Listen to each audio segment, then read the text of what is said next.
Buenos días, esta es una conferencia acerca del esguince de tobillo. Vamos a ver su definición, su diagnóstico y su manejo aplicable al nivel de atención. La medicina es un arte cuyo medio es la ciencia. Quien domina ambos en el estudio del aparato locomotor transforma el sufrimiento en movimiento. ¿A qué definimos como esguince? El esguince se define como la distensión, una ruptura parcial o una ruptura total de los ligamentos que estabilizan una articulación. Generalmente está acompañado de dolor y otros síntomas como equimosis, limitación funcional y si es que es en miembros inferiores, con limitación para la deambulación. ¿Cuándo ocurre esto? Cuando la articulación ha superado los rangos de movilidad normal. Aquí vamos a ver un pequeño recuerdo, un recuento anatómico de las estructuras del tobillo. El tobillo es una articulación en mortaja formada por la tibia, el peroné y el astrágalo. A lo que el astrágalo encaja con la tibia y el peroné, produce una articulación en mortaja, la cual está estabilizada por un complejo ligamentario externo y un interno.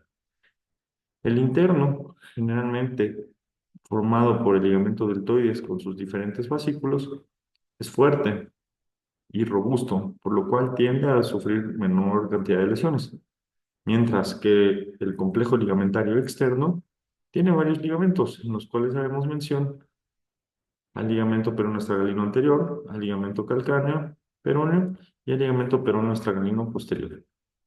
Teniendo en cuenta que el ligamento peronoestragalino anterior es el más débil, por lo cual es el que generalmente sufre más lesiones. Dentro de los rangos de movilidad del tobillo, tenemos en cuenta que esta articulación hace varios movimientos, como la flexión dorsal, en la cual el pie se acerca a la pierna, ¿sí? Generalmente esta movilidad es de 20 a 30 grados. La flexión plantar, la cual ocurre a lo que nosotros inclinamos el pie hacia el piso, ¿sí? Su arco de movilidad normal es entre 40 y 50 grados. Y esta articulación realiza un movimiento de supinación y pronación, teniendo en cuenta que la supinación es un movimiento combinado entre rotación interna y varo, y la pronación es al realizar una rotación externa y valgo.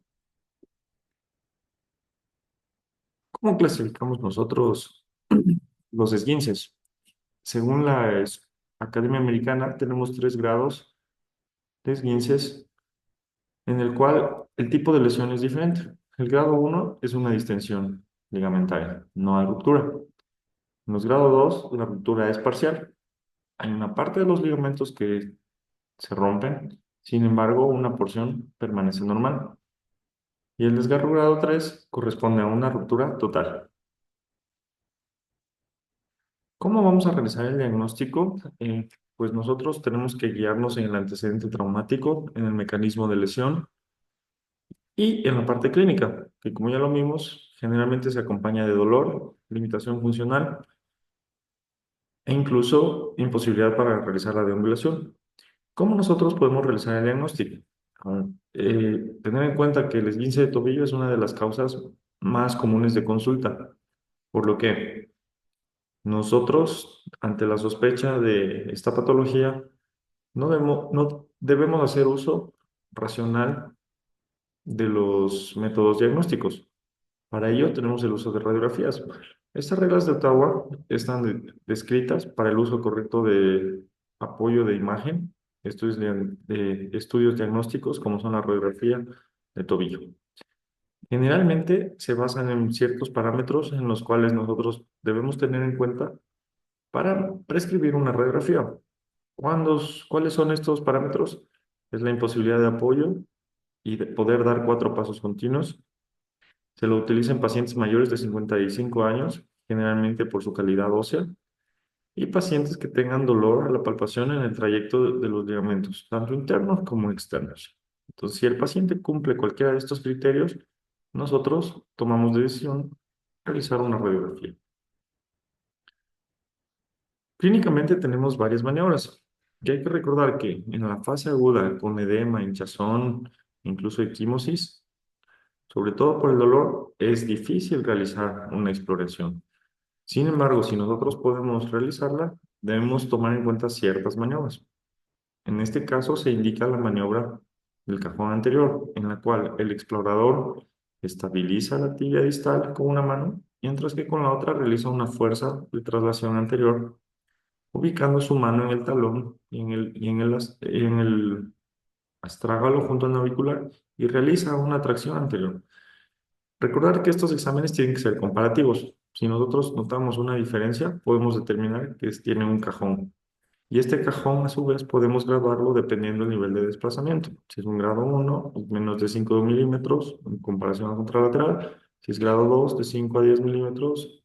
Si es más de 10 milímetros, un grado 3. Lo mismo vamos a realizar para ver el complejo ligamentario posterior, que más adelante haremos recuento anatómico y es importante asociarlo a la siguiente conferencia que tenemos, que son fracturas de tobillo, ya que son complementarias. Aquí el explorador, al realizar una maniobra de cajón posterior, mantiene su posición, el pie neutro, con una mano fija, la tibia distal, mientras que con la mano, el explorador realiza una fuerza, empujando hacia la parte posterior el astral y evidenciamos si es que hay o no un desplazamiento asimétrico de la articulación. Ahora tenemos ciertas exploraciones, ciertas maniobras para realizar la exploración del tobillo y poder completar nuestra valoración del ligamento colateral medial y del complejo ligamentario lateral. En la parte medial tenemos el 3 de Kleiger, en el cual nosotros vamos a ver la funcionalidad del ligamento colateral interno, que es el ligamento del tobillo con sus diferentes fascículos. ¿Cómo se explora un tobillo? Generalmente tiene el paciente que estar de cúbito, tiene que estar sentadito sobre la camilla, con el pie colgado.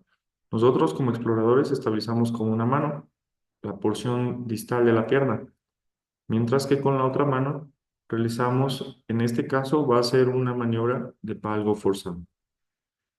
Y evidenciamos con la contralateral si es que hay simetría o si es que el tobillo lesionado tiende a abrirse.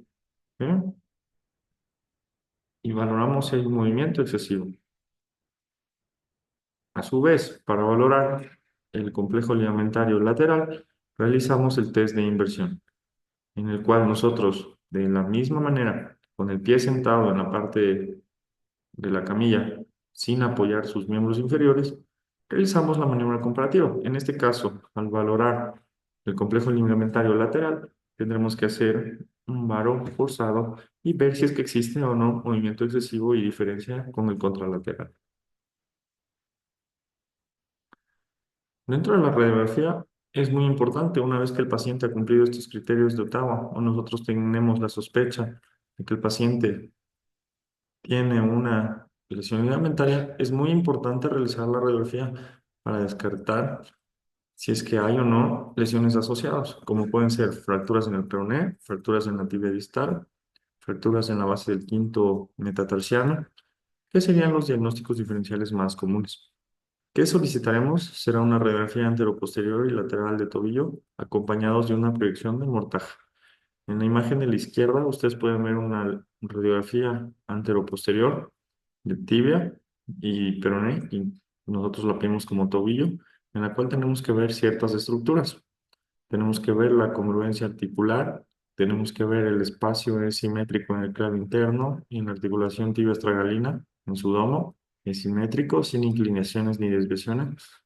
Siempre el peroné es más largo que la tibia distal. Aquí podemos medir el ángulo talocrural, que ocasionalmente lo normal es de 8 a 15 grados. Tiene que haber un solapamiento tibio-peróneo. Aquí lo podemos ver. El peroné se superpone a la parte posterior o al tubérculo posterior de la tibia. Y el espacio tibio-peróneo generalmente es entre 4 o 5 milímetros, siendo simétrico en toda su extensión. También es importante recordar el arco de Shenton del tobillo, en el cual la base lateral del astral junto con el peroné hacen un arco congruente. Posteriormente tenemos la proyección de mortaja, en el cual nosotros vemos esta articulación que se llama la sindesmosis, la cual es simétrica, mantiene generalmente entre 4 o 5 milímetros, debe ser simétrica. Y en la proyección lateral tenemos que descartar trazos de fractura en el nivel del peroné, sean estos inferior a la sindesmosis, transindesmales o superiores a la sindesmosis. Cabe recalcar que en estas radiografías también puedo evaluar la base del quinto metatarsiano, entonces puedo descartar si es que hay lesiones asociadas. Y asociados siempre se recomienda en la valoración del tobillo realizar valoración en la pierna proximal, sobre todo en la región del peroné proximal, ya que hay fracturas del peroné, se conocen como fracturas tipo Mason-Neuf, en las cuales es una afectación del tobillo que requiere manejo quirúrgico. Aquí podemos ver qué hallazgos tenemos.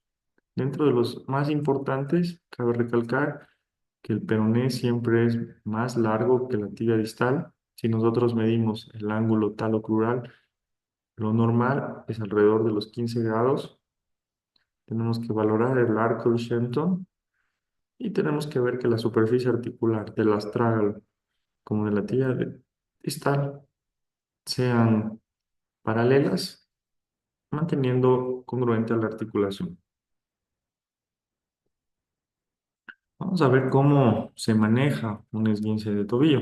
Bueno, tiene varias fases. Una vez que se ha sufrido una lesión ligamentaria, este ligamento pasa en una fase inflamatoria, en la cual generalmente nosotros tenemos que vendar, dar protección, evitar, esperar un tiempo de 5 o 7 días que pase esta fase inflamatoria. En la fase 2 o la fase proliferativa, el paciente empieza su proceso de regeneración con proliferación celular y cicatrización. Sin embargo, esto es de forma eh, pausada, paulatina, y el cuerpo intenta cicatrizar, pero no de una manera organizada, por lo cual nosotros debemos mantener la protección hasta que empiece la fase de remodelación. Generalmente empieza a partir de la tercera semana, en la cual el paciente ya puede tolerar apoyo y su proceso de cicatrización avanzará hacia la remodelación tardía, en la cual recuperará movilidad articular, propiocepción y fortalecimiento muscular para reinsertarse en sus actividades. ¿Cómo lo tratamos? Aquí hay una mnemotecnia utilizada, se llama el PRICE, en el cual es un acrónimo. Cada inicial significa cierta medida que nosotros debemos tomar en cuenta. La P es de protección. ¿Cómo lo vamos a realizar? Generalmente ustedes están viendo en la imagen, eso es una bota de Walker, en el cual va a mantener el tobillo en una posición neutra para que los tejidos cicatricen en esa posición, ni con varo ni con valgo forzado, ya que esto puede generar una distensión en la cicatrización y no va a ser una buena cicatrización. La R es de reposo. Generalmente el paciente tiene que parar de sus actividades físicas, puede apoyarse del uso de muletos, ¿ok? Y se irá reinsertando gradualmente, dependiendo del grado que tengamos. La I es de hielo, ¿sí? En inglés, ice. Generalmente se indica utilizarlo dentro de la fase inflamatoria, que serán los 5 o 7 primeros días, no dura más de eso. En la zona lesionada, durante 3 4 veces al día, por 20 minutos, sin que el hielo tenga contacto directo sobre la piel, ya que puede causar lesiones. La C es de compresión. En este caso, ustedes pueden ver una bota que es neumática. En la parte anterior de la bota tiene un dispositivo en el cual el velcro interior y las esponjas se inflan y causan compresión. Si es que no tenemos este tipo de dispositivos, podemos utilizar un vendaje elástico, un vendaje de Jones también, para que disminuya el edema, ¿sí? Y por último tenemos la E de elevación. Se recomienda que el paciente trate de tener lo mayor posible su miembro inferior afecto elevado. Si es que va a estar en decúbito supino, puede subir la pierna afectada por encima de la altura del corazón. Si es que va a estar sentado, por lo menos tratar de que no esté a nivel del piso y se mantenga la rodilla y el tobillo al mismo nivel con el apoyo de una silla o una grada. ¿Qué debemos tener en cuenta para llevar a casa? Que nosotros tenemos la necesidad de la sospecha clínica, de evaluar correctamente a estos pacientes. Como vimos, generalmente pueden estar asociados a fracturas. Aquí es donde no podemos fallar, por lo cual debemos realizar un diagnóstico de manera adecuada. Siempre debemos tener en cuenta las lesiones asociadas, como cuáles, una base del quinto metatarsiano, una fractura del peroné, no solo en la parte distal, sino en su parte proximal, concordar la sospecha con el diagnóstico clínico, con el antecedente, solicitar de manera adecuada los métodos complementarios de diagnóstico para así realizar un tratamiento de manera adecuada. Muchas gracias.